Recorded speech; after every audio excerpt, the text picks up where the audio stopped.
जय हिंद दोस्तों, defence world में आपका स्वागत है।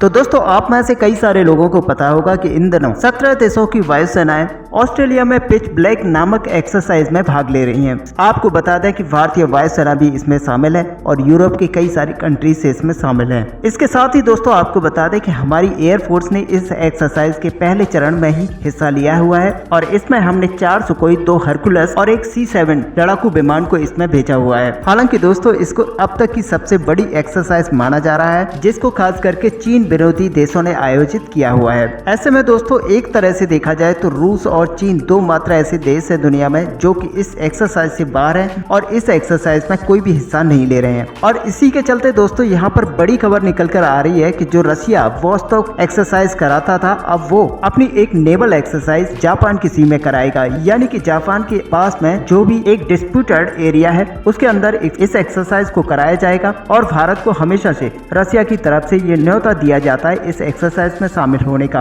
अब की बार भी भारत को ये न्योता दिया गया था, लेकिन भारत ने एन वक्त पर आकर इसमें हिस्सा लेने से मना कर दिया है। और दोस्तों, इसको भारत की तरफ से एक मास्टर स्ट्रोक बताया जा रहा है, क्योंकि ये जो एक्सरसाइज होने वाली है ये डिस्प्यूटेड एरिया में जापान के पास होने वाली है। ऐसे में दोस्तों, जापान का जो समुद्री एरिया है वहाँ पर चाइना और रसिया दोनों एक्सरसाइज करेंगे। दोस्तों, आप जानते ही हैं कि वेस्टर्न कंट्रीज के खिलाफ अगर कुछ भी करना हो तो रूस यहाँ पर चीन को साथ में जरूर लेता है। इसीलिए अब की बार भी रूस ने चीन के साथ मिलकर इस एक्सरसाइज का आयोजन किया है और इसका नाम जो रखा गया है वो है वोस्टॉक एक्सरसाइज। और एक तरह से अगर देखा जाए तो जापान के लिए इन दोनों देशों की तरफ से ये एक्सरसाइज रखी गई है और ये दोनों देश मिलकर ये जापान को दिखाना चाहते हैं कि अगर जरूरत पड़ी तो जापान के खिलाफ वो दोनों एकजुट होकर जापान पर आक्रमण कर सकते हैं। हालांकि दोस्तों, भारत के लिए इस एक्सरसाइज के लिए न्योता तो आया था, लेकिन भारत ने इसके लिए मना कर दिया है और भारत ने अपने राफेल या फिर किसी भी अन्य एयरक्राफ्ट को इस एक्सरसाइज में शामिल होने से पूरी तरह मना कर दिया है। और हमारे मंत्रालय का कहना है कि भारत और जापान दोनों अच्छे मित्र हैं और ऐसे में इस एक्सरसाइज में हिस्सा लेकर हम जापान को बिल्कुल भी नाराज नहीं करना चाहते। अब दोस्तों, क्योंकि रूस को भी हमें अपने पाले में रखना है, इसीलिए भारत ने रूस के वॉर गेम्स में हिस्सा लेने पर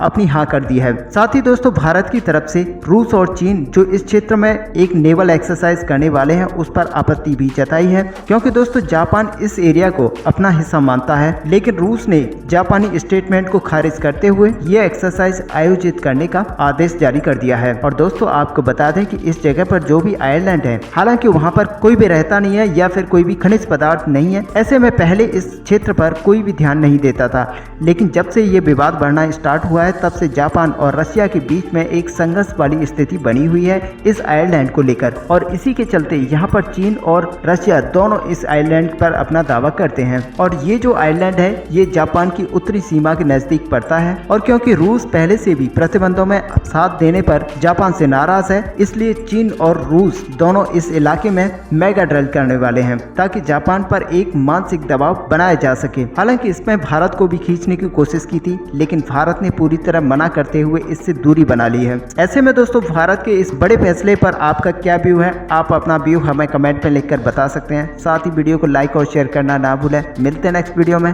तब तक के लिए जय हिंद।